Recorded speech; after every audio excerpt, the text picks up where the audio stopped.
Beloved Saints, today's 5-minute message of redemptive history is about Alcimus in the genealogy of the high priest from the 6th book of the Redemptive History series, the eternal high priest of the covenantal oath. Prior to Alcimus' appointment, Antiochus IV died in the spring or summer of 163 BC. Following his death, his commander-in-chief Lysias proclaimed Antiochus V, who was Antiochus IV's son, to be king. When the king advanced with his army to attack Judea, he heard that Philip was gaining power in his own country.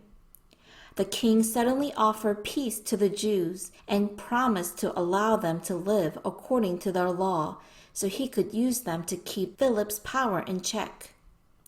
Nonetheless, he broke his promise with the Jews when he saw that the Temple of Jerusalem could be used as a secure fortress. He tore down the walls of Jerusalem and took the high priest Menelaus captive. After putting Menelaus to death, Antiochus V appointed Alcimus high priest. Alcimus was known as a descendant of Aaron. However, he was not from a legitimate high priest lineage, but he became a high priest through the appointment of Antiochus V. The Hebrew name of Alcimus is Jakim, which means God will rise.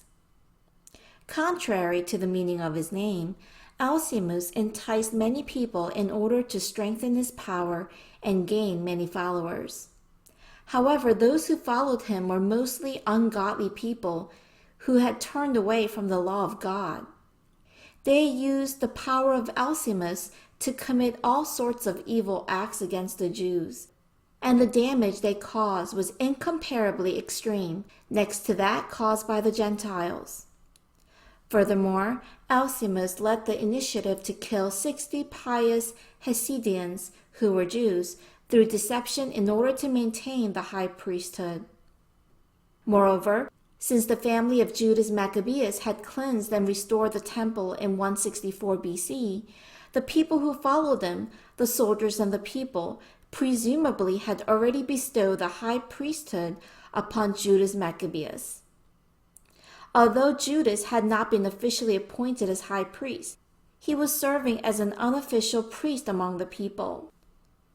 Thus, Alcimus put to death anyone who was discovered to be a supporter of Judas Maccabeus and slaughtered virtuous and pious Jews.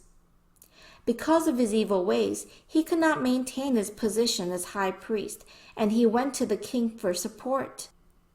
He lied in order to incite the king's anger against the Maccabees, and he said, "As long as Judas lives, it is impossible for the state to be at peace."